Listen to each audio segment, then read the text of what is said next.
Hit అవుతుందంట వారా cinema. నా డౌటే, పక్కా హిట్టే, ఆస్కర్ వస్తుంది చూడు. Our latest blockbuster film Little Hearts with extended cut, streaming now on ETV Win.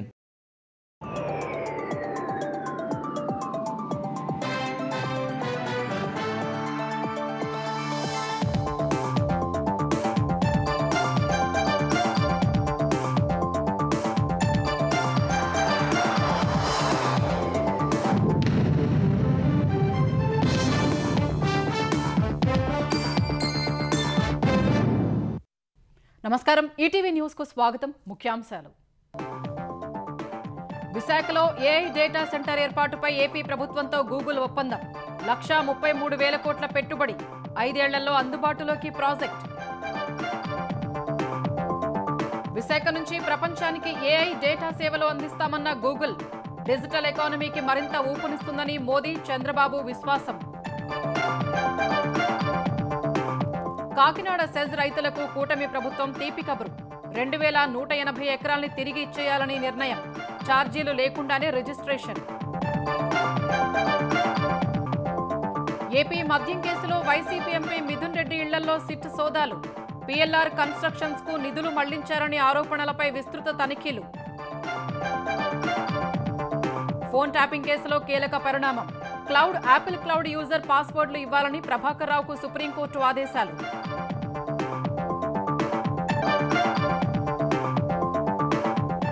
తెలంగాణలో గ్రూప్ 2కి ఎంపికైన వారికి ఈ నెల 18న నియామక పత్రాలు.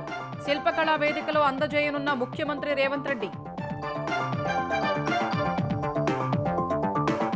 జూబ్లీహిల్స్ ఉప ఎన్నికకు జోరుగా ప్రచారం.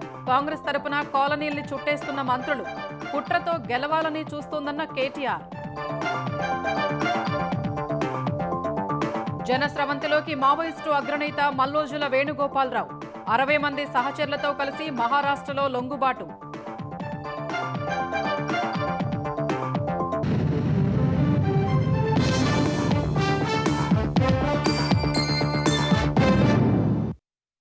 ఏఐ టెక్నాలజీలో ఆంధ్రప్రదేశ్ను కీలక హబ్గా మార్చే దిశలో చారిత్రక ఒప్పందం కుదిరింది. విశాఖలో సుమారు 1,33,000 కోట్ల పెట్టుబడితో గిగావాట్ స్థాయి డేటా సెంటర్ సహా ఏఐ ఇన్ఫ్రాస్ట్రక్చర్ హబ్ ఏర్పాటు చేసేందుకు గూగుల్ ఆంధ్రప్రదేశ్ ప్రభుత్వంతో ఒప్పందం చేసుకుంది. వచ్చే 5 ఏళ్లలో ఈ ప్రాజెక్టును అందుబాటులోకి తెస్తామని గూగుల్ ప్రకటించింది. విశాఖ నుంచి ప్రపంచానికి ఏఐ డేటా సేవలు అందిస్తామని స్పష్టం చేసింది. ఈ ప్రతిష్టాత్మక ప్రాజెక్టుకు పూర్తిగా సహకరిస్తామని కేంద్ర రాష్ట్ర ప్రభుత్వాలు హామీ ఇచ్చాయి. విశాఖలో gigawatt hyper scale data centre ఏర్పాటుకు సంబంధించి ఆంధ్రప్రదేశ్ ప్రభుత్వం ఢిల్లీలో గూగుల్తో ఒప్పందం కుదుర్చుకుంది. ఒప్పంద పత్రాలపై గూగుల్ రాష్ట్ర ప్రభుత్వ ప్రతినిధులు సంతకాలు చేశారు. తాజ్మాన్ సింగ్ హోటల్లో భారత్ ఏఐ శక్తి పేరుతో గూగుల్ నిర్వహించిన ఈ కార్యక్రమంలో సీఎం చంద్రబాబు, కేంద్ర మంత్రులు నిర్మలా సీతారామన్, అశ్విని వైష్ణవ్, మంత్రి Lokesh, Google cloud CEO Thomas Kurian, global infrastructure vice president Bikash Koley, Google cloud Asia Pacific విభాగం అధ్యక్షుడు కరణ్ బజ్వా పాల్గొన్నారు.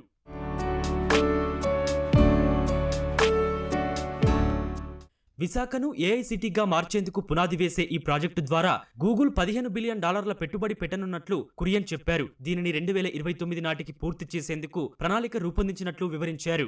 Today though we are incredibly proud with the support of the government of India and the state of Andhra Pradesh. We're very pleased to announce a new gigawatt scale AI hub in Visakhapatnam. It's the largest AI hub that we are going to be investing in anywhere in the world outside of the US. It represents a capital investment over the next 5 years of $15 billion. Will scale to multiple gigawatts. In addition to that, we will be making Visakhapatnam a global connectivity hub. We are not just bringing AI technology, but also a digital infrastructure through our subsea cable and network connectivity hub. We see this hub not just serving India, but from India serving Asia and other parts of the world. కేంద్ర ప్రభుత్వం ప్రకటించిన AI machine లక్ష్యాలను చేరుకునేందుకు Google hub దోహదం చేస్తుందని కేంద్ర మంత్రి అశ్విని వైష్ణవ్ అన్నారు. Andaman global internet data transfer హబ్గా మార్చాలని గూగుల్ ప్రతినిధులను కోరారు. This AI hub will be a very important contribution to the AI mission goals in 3 different ways. First, skilling. We all know that AI is fundamentally changing the way the world moves today. Under such circumstances, there is a serious concern among a lot of IT professionals of what their jobs will be, where they would, how their lives will be impacted. So it's very important for all of us, especially the industry, to reskill and upskill our IT professionals in a major way. Data centre ఏర్పాటుకు Google సరైన దేశం, సరైన రాష్ట్రాన్ని ఎంచుకుందని కేంద్ర ఆర్థిక మంత్రి నిర్మలా సీతారామన్ అభినందించారు. ఇక నుంచి గూగుల్ ప్రాజెక్టు ఆంధ్రప్రదేశ్ ప్రభుత్వానిదని చెప్పిన చంద్రబాబు గూగుల్ ఏఐ సెంటర్ నిర్మాణానికి పూర్తిగా సహకరిస్తామని చెప్పారు. 2047 నాటికి వికసిత్ భారత్ లక్ష్యాలు చేరుకునే దిశగా సాగుతున్నామన్న ఆయన ప్రధాని మోదీ వేగాన్ని అందుకోవడానికి కంపెనీలు సిద్ధంగా ఉండాలన్నారు. First time Microsoft has come to Hyderabad. Today Google has come to Visakhapatnam. We are very happy. We are having strong Prime Minister, not only visionary, he can understand technology. I have seen so many Prime Ministers so far. I have worked with them. I took so much of time to push technologies, but present Prime Minister, he pushes to move forward. From now onwards, it is our project, not only Google project. Government of Andhra Pradesh will support all possible ways to make it successful. With your entry now, Visakhapatnam, $15 billion within 5 years' time. That is a welcome news. ఈ ఒప్పందంతో టెక్నాలజీలో ఆంధ్రప్రదేశ్ కంటే భారత్ ప్రపంచ వేదికపై ముఖ్యమైన పాత్ర పోషిస్తుందని నమ్ముతున్నట్లు మంత్రి లోకేష్ సంతోషం వ్యక్తం చేశారు. గ్లోబల్ టెక్ మ్యాప్లో ఏపీని మరింత బలంగా నిలబెట్టే మైలురాయి అవుతుందని విశ్వాసం వ్యక్తం చేశారు. సాంకేతిక పరిజ్ఞానాన్ని ప్రజాస్వామీకరణ చేసే దిశగా విశాఖలో ఏర్పాటు కానున్న గూగుల్ ఏఐ హబ్ బలమైన శక్తిగా పనిచేస్తుందని ప్రధాని నరేంద్ర మోదీ అన్నారు. విశాఖలో గూగుల్ ఏఐ హబ్ ఏర్పాటు ప్రక్రియ ప్రారంభం కావడం పట్ల ప్రధాని మోదీ సామాజిక మాధ్యమం ఎక్స్లో హర్షం వ్యక్తం చేశారు. వికసిత్ భారత్ లక్ష్యంలో భాగంగా గిగావాట్ స్కేల్ డేటా సెంటర్, ఇతర మౌలిక సదుపాయాలు వస్తున్నాయని పేర్కొన్నారు. ప్రజలందరికీ ఏఐ అందుబాటులోకి వస్తుందని విశ్వాసం వ్యక్తం చేసిన మోదీ డిజిటల్ ఎకానమీకి మరింత ఊపునిస్తుందని తెలిపారు. గ్లోబల్ టెక్నాలజీ లీడర్గా భారత్ స్థానం మరింత సుస్థిరమవుతుందని వివరించారు. గూగుల్ ఏఐ హబ్ను విశాఖపట్నంలో ఏర్పాటు చేస్తున్నట్లు గూగుల్ సీఈఓ సుందర్ పిచాయ్ చేసిన పోస్టుపై ప్రధాని మోదీ ఈ మేరకు స్పందించారు. విశాఖపట్నం ఏఐ హబ్లో భాగంగా $15 బిలియన్ పెట్టుబడితో గిగావాట్ స్కేల్ డేటా సెంటర్, సముద్ర గర్భంలో కేబులింగ్, ఇందుకు అవసరమైన విద్యుత్ మౌలిక సదుపాయాలు భారీ ఎత్తున కల్పిస్తున్నట్లు సుందర్ పిచాయ్ వివరించారు. అదానీ గ్రూప్ భాగస్వామ్యంతో ఈ భారీ ప్రాజెక్టు చేపడుతున్నట్లు గూగుల్ తెలిపింది. గూగుల్ ఏఐ హబ్ ఒప్పందం జరిగిన ఈ రోజు భారతదేశ చరిత్రలో చిరస్థాయిగా నిలిచిపోతుందని అదానీ గ్రూప్ అధిపతి గౌతమ్ అదానీ తెలిపారు. ఈ ప్రాజెక్టులో గూగుల్తో కలిసి భాగస్వామి కావడం గర్వకారణంగా ఉందని ఆయన ఎక్స్లో పోస్ట్ చేశారు. విశాఖలో దేశంలోనే అతిపెద్ద ఏఐ డేటా సెంటర్ ప్రాంగణం నిర్మించనుండటం పట్ల సంతోషం వ్యక్తం చేశారు. Deep learning, neural network training, భారీ స్థాయి ఏఐ మోడల్ ఇంటర్ఫేస్కు అవసరమైన టీపీయూ, జీపీయూ ఆధారిత కంప్యూట్ పవర్కు వేదికగా నిలుస్తుందని పేర్కొన్నారు. వైద్యం, వ్యవసాయం, లాజిస్టిక్స్, ఆర్థిక రంగాల్లో తలెత్తే సమస్యలకు ఏఐ ద్వారా పరిష్కారాలు చూపేందుకు అనువైన వాతావరణం కల్పిస్తుందని గౌతమ్ అదానీ వివరించారు. భారతదేశ ఏఐ విప్లవంలో సంక్లిష్టమైన సమస్యలను పరిష్కరించేందుకు అవసరమైన టూల్స్ తయారు చేయడంలో భాగస్వామి కావటం గౌరవంగా భావిస్తున్నామని ఎక్స్ పోస్టులో వివరించారు. అత్యంత ప్రతిష్టాత్మక గూగుల్ టెక్ సంస్థ విశాఖకు రావటం నవ్యాంధ్రప్రదేశ్కు శుభ పరిణామమని మంత్రులు హర్షం వ్యక్తం చేశారు. పరిశ్రమలకు అనుకూలమైన వాతావరణం, సమర్థ నాయకత్వం ఉన్నందునే ఏపీకి గూగుల్, టీసీఎస్ వంటి టెక్ దిగ్గజ సంస్థలు వస్తున్నాయని తెలిపారు. సిటీ ఆఫ్ డెస్టినీ వైజాగ్ నుంచి వికసిత్ భారత్కు మార్గం సుగమమవుతోందని ఉప ముఖ్యమంత్రి పవన్ కళ్యాణ్ అన్నారు. విశాఖలో గూగుల్ డేటా సెంటర్ ప్రధాని మోదీ నాయకత్వం, సీఎం చంద్రబాబు దార్శనికతకు నిదర్శనమని కొనియాడారు. ఈ నిర్ణయంతో లక్షలాది మందికి ఉపాధి లభించనుందని హోంమంత్రి అనిత తెలిపారు. గూగుల్ ఒప్పందం ఉత్తరాంధ్రను ప్రపంచ పటంలో నిలపనుందని మంత్రి డోలాశ్రీ బాలవీరాంజనేయ స్వామి అన్నారు. ఏపీకి రియల్ టైం, హిస్టారికల్ డేటాతో వేగంగా నిర్ణయాలు తీసుకునే కొత్త యుగం ఆరంభమైందని మరో మంత్రి అచ్చెన్నాయుడు పేర్కొన్నారు. సిటీ ఆఫ్ డెస్టినీగా ఉన్న విశాఖ ఇకపై ఏఐ డిజిటల్ సిటీకి రాజధానిగా మారనుందని మంత్రి అనగాని సత్యప్రసాద్ అభిప్రాయపడ్డారు. గూగుల్ను విశాఖకు తీసుకొచ్చేందుకు ప్రధాని మోదీ, సీఎం చంద్రబాబు, మంత్రి లోకేష్ విశేషంగా కృషి చేశారని కేంద్ర మంత్రి రామ్మోహన్ నాయుడు చెప్పారు. This kind of investment could have happened in any country in the world. But why India? Why Andhra Pradesh? Why Visakhapatnam is what we all have to think about. This is only possible because of our Prime Minister Narendra Modi ji and the leadership of our Chief Minister Chandrababu Naidu ji. And Chandrababu Naidu ji has proved again that why he is called the IT man, IT revolution of the country. And now today, this is Google's biggest investment outside their headquarters. And this is how our Chief Minister has created brand Andhra Pradesh. Telangana phone tapping వ్యవహారంలో కీలక పరిణామం చోటు చేసుకుంది. Apple cloud సమాచారం ఇవ్వాల్సిందేనని విశ్రాంత IPS అధికారి ప్రభాకర్ రావును supreme court ఆదేశించింది. ఫోరెన్సిక్ నిపుణుల పర్యవేక్షణలో సమాచారం తీసుకోవాలని తెలంగాణ సిట్కు స్పష్టం చేసింది. అందులో సమాచారం చెరిపేందుకు ప్రయత్నించినట్లు తేలితే తదుపరి చర్యలపై నిర్ణయం తీసుకుంటామని స్పష్టం చేసింది.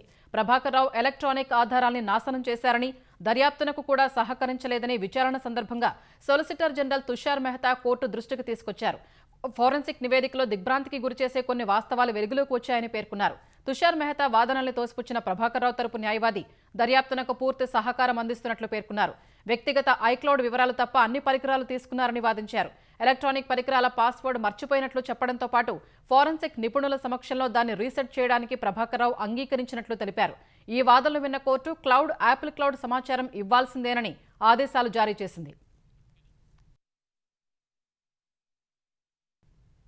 బీసీలకు 42% రిజర్వేషన్ల కోసం తీసుకొచ్చిన జీవోపై హైకోర్టు స్టే విధించడాన్ని సవాల్ చేస్తూ సుప్రీంకోర్టులో స్పెషల్ లీవ్ పిటిషన్ దాఖలు చేసిన తెలంగాణ ప్రభుత్వం ఈ విషయాన్ని రిజిస్ట్రార్ వద్ద ప్రస్తావించింది.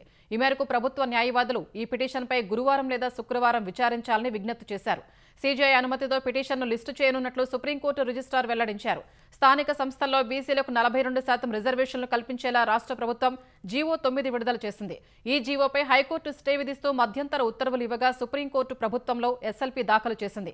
రిజర్వేషన్లు 50%కే పరిమితం చేస్తూ రాజ్యాంగంలో ఎక్కడా పరిమితులు లేవని, సుప్రీంకోర్టు కేవలం దాన్ని మార్గదర్శక సూత్రంగా నిర్దేశించిందని పేర్కొంది. సుప్రీంకోర్టు మార్గదర్శకాల మేరకు ట్రిపుల్ టెస్ట్ నిర్వహించామన్న తెలంగాణ ప్రభుత్వం హైకోర్టు తీర్పును నిలుపుదల చేయాలని కోరింది.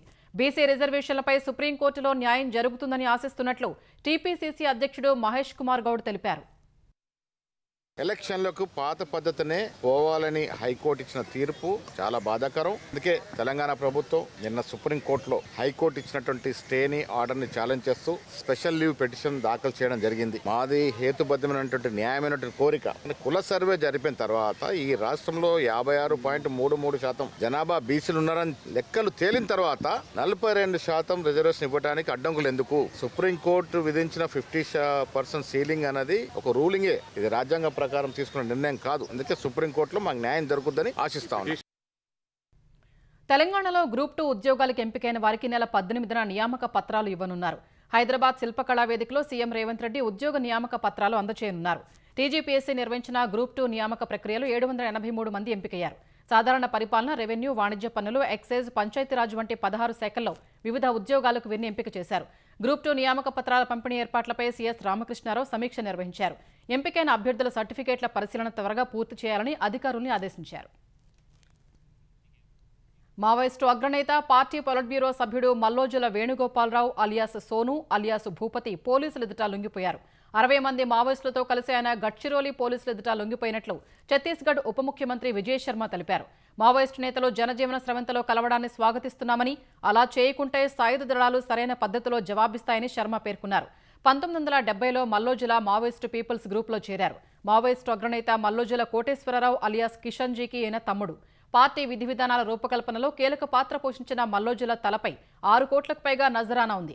ఇటీవల ఆయన అభయ్ పేరుతో కాల్పుల విరమణ ప్రకటన చేశారు. దానికి Maoist party north Bastar division committee మద్దతివ్వగా హిడ్మా, దేవ్జీ వ్యతిరేకించారు. పార్టీ తప్పులకు ఉద్యమం ఓడిపోకుండా కాపాడలేకపోయినందుకు బాధ్యత వహిస్తూ పొలిట్ బ్యూరో సభ్యుడిగా క్షమాపణలు కోరుతున్నానని మరో లేఖలో మల్లోజుల తెలిపారు. 100 మంది మావోయిస్టులను కోల్పోతున్న పరిస్థితుల్లో పార్టీ పిడివాద, అతివాద విధానాల నుంచి మిగిలిన వారినైనా కాపాడుకోవాలని రాసుకొచ్చారు. విప్లవోద్యమాన్ని విజయవంతంగా నడిపించడానికి ప్రజల్లోకి వెళ్లడం తప్ప మరో మార్గం లేదని తెలిపారు. ఈ మార్గంలోనే నక్సల్స్ జనజీవన స్రవంతిలోకి రావాలని ఛత్తీస్గఢ్ డిప్యూటీ సీఎం సూచించారు. बस्तर की जनता ने स्पष्ट कर लिया है मन, नक्सलवाद समाप्त होना चाहिए. आज जब आप ये सूचना मुझे दे रहे हैं तो मैं आपको ये बता रहा हूँ कि जहाँ साल भर पहले एक पोलित ब्यूरो मेंबर महिला ने गढ़चिरौली में समर्पण किया था, वहीं पर उसके पति ने, वह भी पोलित ब्यूरो मेंबर है, उसने भी आज मुख्यधारा को अपनाया है. हमारे बस्तर में भी बहुत सारी गतिविधियां चल रही हैं. आने वाले समय में जो मुख्यधारा में है उनका स्वागत होगा, उनके लिए पूरी व्यवस्थाएं खड़ी की जाएंगी और जो इस तरह की घटनाएं कर रहे हैं उनसे हमारे आर्म्ड फोर्सेस के जवान निपटने के लिए बिल्कुल सक्षम हैं और निपटा भी जाएंगे. జూబ్లీహిల్స్ ఉప ఎన్నికకు అన్ని పార్టీలు ప్రచారాన్ని ముమ్మరం చేశాయి. నియోజకవర్గ ఓటర్లను కలిసేందుకు నాయకులు విస్తృతంగా పర్యటిస్తున్నారు. సీఎం రేవంత్ రెడ్డి పాలనలో హైదరాబాద్కు మహర్దశ పడుతుందని మంత్రి తుమ్మల అన్నారు. హైదరాబాద్ అభివృద్ధి కోరేవారంతా కాంగ్రెస్ను భారీ మెజారిటీతో గెలిపించాలని విజ్ఞప్తి చేశారు. వెంగళరావు నగర్లో నిర్వహించిన పోలింగ్ కేంద్రం స్థాయి కార్యకర్తల సమావేశంలో మంత్రులు సీతక్క, వివేక్, పార్టీ అభ్యర్థి నవీన్ యాదవ్ సహా పలువురు నాయకులు పాల్గొన్నారు. ఉప ఎన్నికలో కాంగ్రెస్ గెలుపు నల్లేరుపై నడకేనని మంత్రులు విశ్వాసం వ్యక్తం చేశారు. ఉప ఎన్నికల్లో బీఆర్ఎస్ చిరునామా గల్లంతవుతుందని బీసీ సంక్షేమ శాఖ మంత్రి పొన్నం ప్రభాకర్ జోస్యం చెప్పారు. బీఆర్ఎస్ హయాంలో జూబ్లీహిల్స్లో అభివృద్ధిపై చర్చకు రావాలని సవాల్ విసిరారు. మరోవైపు బీఆర్ఎస్ అభ్యర్థి మాగంటి సునీతను అవమానించేలా పొన్నం మాట్లాడారని మాజీ మంత్రి శ్రీనివాస్ గౌడ్ మండిపడ్డారు. వెంటనే క్షమాపణ చెప్పాలని డిమాండ్ చేశారు. ప్రచారంలో భాగంగా మాజీ మంత్రి మల్లారెడ్డి రహమత్ నగర్లోని ఓ సెలూన్ షాప్లో కటింగ్ చేశారు. టీ స్టాల్లో ఛాయ్ చేసి బీఆర్ఎస్ అభ్యర్థి మాగంటి సునీతకు ఓటేయాలని అభ్యర్థించారు. అటు సునీతకు బీఆర్ఎస్ అధినేత కేసీఆర్ బీఫామ్ అందజేశారు. జూబ్లీహిల్స్ ఉప ఎన్నికలో పోటీ చేసే అభ్యర్థి సొంత తమ్ముడికే 3 ఓట్లు ఉంటే ఇదేం ఎన్నికని బీఆర్ఎస్ కార్యనిర్వాహక అధ్యక్షుడు కేటీఆర్ ప్రశ్నించారు. ఓట్ల చోరీపై ఎన్నికల సంఘానికి ఫిర్యాదు చేసి 24 గంటలు గడిచినా ఇప్పటికీ బాధ్యులపై చర్యలు ఎందుకు తీసుకోలేదని అసహనం వ్యక్తం చేశారు. జూబ్లీహిల్స్ నియోజకవర్గంలో ఓటర్ల జాబితా అవకతవకలపై పవర్ ప్రెజెంటేషన్ ఇచ్చిన కేటీఆర్ స్పష్టమైన ఆధారాల్ని ప్రజల ముందు పెడుతున్నామని తెలిపారు. ఈసీ ఇప్పటికైనా స్పందించి చర్యలు తీసుకోవాలని కేటీఆర్ డిమాండ్ చేశారు. ఒకటే ఇంట్లో 23 ఓట్లు. మాకు డౌట్ వచ్చి మళ్ళీ అక్కడ పోయాం. ఇంటి ఓనర్ పేరు నారాయణ గారు. ఆయన చెప్పిన మాట మాకు ఈ 23 ఓట్లలో నాకు ఏ ఒక్కటి కూడా నాకు సంబంధం లేదు, నాకు తెలియదు, వీళ్ళు ఎవరో కూడా నాకు తెలియదు అని వారు చెప్పారు. హౌస్ నంబర్ 118లో ఒక కాంగ్రెస్ లీడర్ సంబంధించిన ఇల్లు ఇది. 32 ఫేక్ ఓట్లు రిజిస్టర్ అయినాయి. ఎలక్షన్ కమిషన్ దగ్గర ఇట్లాంటి ఓట్లు 2000 ఓట్లు మేము లిస్ట్ ఇచ్చాం. ఎంత తప్పుల తడకగా ఉంది ఈ ఓటర్ లిస్ట్ అని చెప్పడానికి చూడండి ఒక్కసారి. ఒకడే మనిషి 3 ఐడి కార్డులు, 3 ఓట్లు, మనిషి తేడా లేదు, తండ్రి పేరు తేడా లేదు, అడ్రస్ తేడా లేదు, 3 కార్డులు. ఇవాళ కాంగ్రెస్ పార్టీ చేస్తున్న వ్యవహారం ఇవన్నీ కూడా మొన్ననే యాడ్ చేయబడ్డ ఓట్లు. ఆ ఓట్లు దొంగ ఓట్లన్నీ తీసేయండి, ఇది తప్పు. అభ్యర్థి సొంత తమ్ముడికే 3 ఓట్లు ఉంటే ఇదేం ఎన్నిక, ఇదెక్కడ ఎన్నిక అని చెప్పి అడుగుతున్నాము. జూబ్లీహిల్స్ బీఆర్ఎస్ అభ్యర్థికి మాగంటి సునీతపై పోలీసులు కేసు నమోదు చేశారు. మసీదు వద్దకు వెళ్లినందుకు సునీత, ఆమె కుమార్తె మాగంటి అక్షరపై కేసు నమోదు చేశారు. యూసఫ్గూడ డివిజన్ వెంకటగిరిలో గత శుక్రవారం నమాజ్ చేయడానికి వెళుతున్న వారిని ఓటు వేసేలా ప్రభావితం చేస్తున్నారని కేసు నమోదైంది. పోలవరం బనకచెర్ల లింక్ ప్రాజెక్టు విషయంలో ఆంధ్రప్రదేశ్ను నిలువరించాలని తెలంగాణ ప్రభుత్వం కేంద్రాన్ని కోరింది. ఈ మేరకు కేంద్ర జలశక్తి శాఖ కార్యదర్శికి నీటిపారుదల శాఖ ముఖ్య కార్యదర్శి రాహుల్ బొజ్జా లేఖ రాశారు. బనకచెర్ల లింక్ ప్రాజెక్టు విషయంలో గతంలోనే ఫిర్యాదు చేసినట్లు లేఖలో గుర్తు చేశారు. డీపీఆర్ తయారీ కోసం ఏపీ ప్రభుత్వం టెండర్ నోటిఫికేషన్ జారీ చేసిందని తెలిపారు. తెలంగాణ ప్రయోజనాలు విభజన చట్టానికి వ్యతిరేకంగా బనకచెర్ల లింక్ ప్రాజెక్టు చేపట్టకుండా చూడాలని కోరారు. టెండర్ భూసేకరణ విషయంలోనూ ఏపీ ముందుకెళ్లకుండా చూడాలని విజ్ఞప్తి చేశారు. ఈ విషయంలో ఇప్పటికే కేంద్ర జలసంఘం, పోలవరం ప్రాజెక్టు అథారిటీ, గోదావరి కృష్ణానది యాజమాన్య బోర్డులకు లేఖ రాసినట్లు రాహుల్ బొజ్జా గుర్తు చేశారు. కాకినాడ సెజ్ రైతులకు కూటమి ప్రభుత్వం ఊరట కల్పించింది. సెజ్ కోసం ఇచ్చిన భూముల్లో 2180 ఎకరాల్ని తిరిగి రైతులకు ఇచ్చేయాలని నిర్ణయం తీసుకుంది. ఈ మేరకు కాకినాడ సెజ్లో అవార్డు భూముల్ని తిరిగి రైతులకు రిజిస్ట్రేషన్ చేసి ఇవ్వాలని రెవెన్యూ శాఖ ప్రత్యేక ప్రధాన కార్యదర్శి ఆదేశాలిచ్చారు. ఈ రిజిస్ట్రేషన్లకు రిజిస్ట్రేషన్, స్టాంపు డ్యూటీలు వసూలు చేయకూడదని ఆదేశాలు జారీ చేశారు. ప్రభుత్వ నిర్ణయంతో 1551 మంది రైతులకు లబ్ధి చేకూరనుంది. ఉప్పాడ, కొత్తపల్లి, తొండంగి మండలాల పరిధిలో ఈ భూములు ఉన్నాయి. ఉప ముఖ్యమంత్రి పవన్ కళ్యాణ్ ఎన్నికల సందర్భంలో కాకినాడ సెజ్ రైతులకు ఇచ్చిన హామీ మేరకు రాష్ట్ర ప్రభుత్వం ఈ నిర్ణయం తీసుకుంది. కాకినాడ సెజ్ రైతులకు ఇచ్చిన హామీ నెరవేర్చినందుకు ముఖ్యమంత్రి చంద్రబాబు, రెవెన్యూ మంత్రి అనగాని సత్యప్రసాద్కు ఉప ముఖ్యమంత్రి పవన్ కళ్యాణ్ కృతజ్ఞతలు తెలిపారు. వైసీపీ హయాం నాటి మద్యం కుంభకోణం కేసుకు సంబంధించి వైసీపీ ఎంపీ మిథున్ రెడ్డి నివాసాల్లో సిట్ అధికారులు సోదాలు చేపట్టారు. ఏకకాలంలో హైదరాబాద్, తిరుపతి, బెంగళూరులోని ఎంపీ మిథున్ రెడ్డి ఇళ్లలో తనిఖీలు చేశారు. తిరుపతిలోని మిథున్ రెడ్డి నివాసం, కార్యాలయంలో 3 గంటల పాటు సోదాలు చేశారు. హైదరాబాద్, ఫిలిం నగర్, ప్రశాసన్ నగర్, యూసఫ్గూడ, గాయత్రి హిల్స్లోని ఇల్లు, కొండాపూర్లోని మిథున్ రెడ్డి కార్యాలయంలోనూ సిట్ అధికారులు సోదాలు చేపట్టారు. మద్యం కుంభకోణంలో మిథున్ రెడ్డి పాత్ర, మాజీ మంత్రి పెద్దిరెడ్డి రామచంద్రారెడ్డి కుటుంబానికి చెందిన గుత్తేదారు సంస్థ పిఎల్ఆర్ కన్స్ట్రక్షన్స్ కి నిధులు దారి మళ్లించిన అంశాలపై సోదాలు నిర్వహించినట్లు తెలుస్తోంది. హైకోర్టు ఆదేశాలతో తిరుమల శ్రీవారి పరకామణి చోరీ కేసులో విచారణ చేశామని సిఐడి డీజీ రవిశంకర్ అయ్యన్నార్ తెలిపారు. చోరీ కేసు నమోదు చేసిన అప్పటి తిరుమల 2వ పట్టణ పోలీసు అధికారి సిఐ చంద్రశేఖర్ను ప్రశ్నించామని తెలిపారు. ఈ కేసుకు సంబంధించిన డాక్యుమెంట్లు, సీసీ కెమెరాల దృశ్యాల్ని పరిశీలించామని తెలిపారు. టీటీడీ భద్రతాధికారుల్ని కూడా ప్రశ్నించినట్టు అయ్యన్నార్ వివరించారు. ఆంధ్రప్రదేశ్ హైకోర్టుకు 3 న్యాయమూర్తులు బదిలీ అయ్యారు. వేర్వేరు హైకోర్టుల్లో పనిచేస్తున్న justice Cheekati Manavendranath Roy, justice Doondi Ramesh, justice Subhendu Samanta AP హైకోర్టుకు బదిలీ అయ్యారు. జస్టిస్ మానవేంద్రనాథ్ని గుజరాత్ హైకోర్టు నుంచి, జస్టిస్ డూండి రమేష్ని అలహాబాద్ హైకోర్టు నుంచి, జస్టిస్ సుబేందు సమంతని కలకత్తా హైకోర్టు నుంచి ఏపీ హైకోర్టుకు బదిలీ చేశారు. ఈ మేరకు సుప్రీంకోర్టు కొలీజియం చేసిన సిఫార్సులకు రాష్ట్రపతి ఆమోదం తెలపగా న్యాయశాఖ ఉత్తర్వులు జారీ చేసింది. హర్యానాలోని సీనియర్ ఐపీఎస్ అధికారి పూరన్ సింగ్ ఆత్మహత్య కేసులో అనూహ్య మలుపు చోటు చేసుకుంది. పూరన్ సింగ్ కేసులో విచారణ బృందంలోని ఏఎస్ఐ సందీప్ కుమార్ ఆత్మహత్యకు పాల్పడ్డారు. తుపాకీతో తనను తాను కాల్చుకుని బలవన్మరణానికి పాల్పడిన సందీప్ కుమార్ పూరన్పై సంచలన ఆరోపణలు చేశారు. పూరన్ ఓ అవినీతి అధికారి అంటూ 3 పేజీల సూసైడ్ నోట్ రాయడం సహా సెల్ఫీ వీడియో రికార్డ్ చేసి ఆత్మహత్య చేసుకున్నారు. అవినీతి కేసులో శిక్ష పడుతుందన్న భయంతోనే పూరన్ ఆత్మహత్య చేసుకున్నట్లు లేఖలో పేర్కొన్నారు.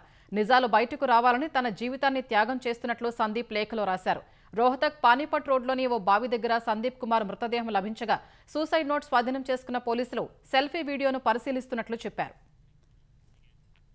సీనియర్ ఐపీఎస్ అధికారి పూరన్ కుమార్ ఆత్మహత్య కేసులో వేధింపుల ఆరోపణలు ఎదుర్కొంటున్న డీజీపీ శత్రుజిత్ కపూర్ను హర్యానా సర్కారు సెలవుపై పంపింది. అర్ధరాత్రి డీజీపీకి ఫోన్ చేసి సెలవుపై వెళ్లాలని ఆదేశించినట్లు ముఖ్యమంత్రి కార్యాలయ సిబ్బంది తెలిపారు. సీనియర్ ఐపీఎస్ ఓంప్రకాష్ సింగ్ కు హర్యానా డీజీపీగా అదనపు బాధ్యతల్ని అప్పగించింది. పూరన్ ఆత్మహత్య కేసు ఎఫ్ఐఆర్లో డీజీపీ శత్రుజిత్, రోహతక్ ఎస్పీ నరేంద్ర పేర్లను చేర్చాలని ఆయన భార్య సీనియర్ ఐఏఎస్ అధికారిని అమ్నీత్ కుమార్ డిమాండ్ చేశారు. రోహతక్ ఎస్పీని ఇప్పటికే ఉన్నతాధికారులు బదిలీ చేశారు. ఆత్మహత్య చేసుకున్న హర్యానా ఐపీఎస్ అధికారి పూరన్ కుమార్ కుటుంబ సభ్యులకు వెంటనే న్యాయం చేయాలని లోక్సభలో ప్రతిపక్ష నేత రాహుల్ గాంధీ డిమాండ్ చేశారు. చండీగఢ్ వెళ్లిన రాహుల్ గాంధీ పూరన్ కుమార్ భార్య, తల్లి, ఇతర కుటుంబ సభ్యుల్ని ఓదార్చారు. ప్రభుత్వ ఉద్యోగం చేసే ఉన్నతాధికారే వివక్షకు గురి కావటం, దాన్ని తట్టుకోలేక ప్రాణాలు తీసుకుంటున్నారంటే దేశంలో పరిస్థితులు ఎలా ఉన్నాయో అర్థం చేసుకోవచ్చని రాహుల్ గాంధీ అన్నారు. పూరన్ కుమార్ కుటుంబ సభ్యులకు హామీ ఇచ్చిన మేరకు ఆయన ఆత్మహత్యకు బాధ్యులైన అధికారులపై తక్షణమే చర్యలు చేపట్టాలని రాహుల్ గాంధీ డిమాండ్ చేశారు. और ये बिल्कुल क्लियर है कि 10-15 दिन से नहीं, मतलब सालों से सिस्टमैटिक डिस्क्रिमिनेशन हो रहा है. इस अफसर को डिमोरलाइज करने के लिए, करियर डैमेज करने के लिए, रेप्यूटेशन डैमेज करने के लिए सिस्टमैटिकली दूसरे अफसर काम कर रहे थे. एक परिवार का मामला नहीं है. देश में करोड़ों दलित भाई बहन हैं, उनको गलत मैसेज जा रहा है कि आप कितने भी सक्सेसफुल हो, कितने भी इंटेलिजेंट हो, कितने भी कैपेबल हो, अगर आप दलित हो आपको दबाया जा सकता है और ये हमारे लिए एक्सेप्टेबल नहीं है. तो मेरा मैसेज है as LOP to prime minister of India, to chief minister of Haryana कि एक्शन लीजिए, ऑफिसर्स पे कार्रवाई कीजिए, आप अरेस्ट कीजिए, एक्शन शुरू कीजिए. తప్పిపోయిన పిల్లల కేసులను పర్యవేక్షించడానికి ప్రతి రాష్ట్రంలోనూ నోడల్ అధికారులను నియమించాలని కేంద్రాన్ని సుప్రీంకోర్టు ఆదేశించింది. ఈ నోడల్ అధికారుల వివరాల్ని ఆన్లైన్ సహా అన్ని మాధ్యమాల్లో అందుబాటులో ఉంచాలని ఆదేశాలు జారీ చేసింది. ఇందుకోసం ఒక పోర్టల్ రూపొందించి దానిలో అన్ని వివరాలు పొందుపరచాలని దిశానిర్దేశం చేసింది. పలు రాష్ట్రాల్లో అపహరణకు గురైన పిల్లలకు సంబంధించి దాఖలైన వ్యాజ్యంపై సుప్రీంకోర్టు విచారణ చేపట్టింది. పోర్టల్లో తప్పిపోయిన పిల్లల గురించి ఫిర్యాదు అందితే నోడల్ అధికారులకు ఏకకాలంలో సమాచారం చేరుతుందని ధర్మాసనం వెల్లడించింది. తద్వారా తప్పిపోయిన పిల్లల జాడ గుర్తించడం వేగవంతమయ్యే అవకాశం ఉందని పేర్కొంది. దర్యాప్తు, కేసుల్ని నమోదు చేయడం కోసం కూడా పోర్టల్లో వచ్చే ఫిర్యాదుల ఆధారంగా చర్యలు తీసుకోవాలని కేంద్రానికి సుప్రీంకోర్టు ఆదేశాలు జారీ చేసింది. విదేశీ సంస్థాగత మదుపర్లు లాభాల స్వీకరణకు సహా ఆసియా, ఐరోపా మార్కెట్ల నుంచి బలహీన సంకేతాల మధ్య దేశీయ స్టాక్ మార్కెట్లు వరుసగా రెండో సెషన్లో నష్టాలు చవిచూశాయి. గత సెషన్లో 174 పాయింట్లు తగ్గిన సెన్సెక్స్ ఇవాళ మరో 297 పాయింట్లు పతనమైంది. ఉదయం 82,404 పాయింట్ల వద్ద బీఎస్సీ సూచీ ప్రారంభమైంది. మొదట్లో 82,573 పాయింట్ల గరిష్ట స్థాయికి చేరింది. తద్వారా మదుపర్లు లాభాల స్వీకరణకు మొగ్గు చూపగా విపరీతమైన అమ్మకాల ఒత్తిడికి గురైంది. ఈ క్రమంలో 81,782 పాయింట్ల కనిష్ట స్థాయికి పడిపోయింది. చివరకు కాస్త కోలుకుని 82,030 పాయింట్ల వద్ద స్థిరపడింది. జాతీయ స్టాక్ ఎక్స్చేంజ్ సూచీ నిఫ్టీ 82 పాయింట్లు తగ్గి 25,145 పాయింట్ల వద్ద ముగిసింది. వెస్టిండీస్తో 2 టెస్టుల క్రికెట్ సిరీస్ను భారత జట్టు క్లీన్ స్వీప్ చేసింది. వెస్టిండీస్ నిర్దేశించిన 121 పరుగుల లక్ష్యాన్ని మరో 7 వికెట్లు ఉండగానే ఛేదించింది. ఢిల్లీలో జరిగిన ఈ మ్యాచ్లో 5 వికెట్ల నష్టానికి 518 పరుగుల వద్ద తొలి ఇన్నింగ్స్ డిక్లేర్ చేసింది. తర్వాత వెస్టిండీస్ను 248 పరుగులకే పరిమితం చేసిన భారత్ ప్రత్యర్థిని ఫాలో ఆన్ ఆడించింది. రెండో ఇన్నింగ్స్లో జాన్ క్యాంబెల్, షై హోప్ శతకాలతో రాణించగా వెస్టిండీస్ 390 పరుగులు కాలౌటైంది. తర్వాత 121 పరుగుల లక్ష్యంతో బరిలోకి దిగిన భారత జట్టు మొదట్లోనే ఓపెనర్ యశస్వి జైస్వాల్ వికెట్ కోల్పోయింది. జైస్వాల్ 8 పరుగులకే పెవిలియన్ చేరగా సాయి సుదర్శన్తో కలిసి కేఎల్ రాహుల్ ఇన్నింగ్స్ 4వ రోజు జట్టు స్కోర్ను 1 వికెట్ నష్టానికి 63 పరుగులకు చేర్చారు. ఈ ఉదయం సాయి సుదర్శన్ మరో 9 పరుగులు మాత్రమే చేసి 39 పరుగుల వ్యక్తిగత స్కోర్ వద్ద వెనుతిరిగాడు. తర్వాత వచ్చిన కెప్టెన్ శుభ్మన్ గిల్ 13 పరుగులు మాత్రమే చేసి వికెట్ ఇచ్చుకున్నాడు. అనంతరం ధ్రువ్ జురైల్తో కలిసి ఇన్నింగ్స్ కొనసాగించిన కేఎల్ రాహుల్ జట్టుకు విజయాన్ని అందించాడు. ఈ క్రమంలో అర్ధశతకం పూర్తి చేశాడు. ఈ మ్యాచ్లో 8 వికెట్లు తీసిన Kuldeep Yadav man of the match award అందుకున్నాడు. మొత్తం సిరీస్లో అత్యధిక వికెట్లు తీసిన Ravindra Jadeja man of the series అందుకున్నాడు.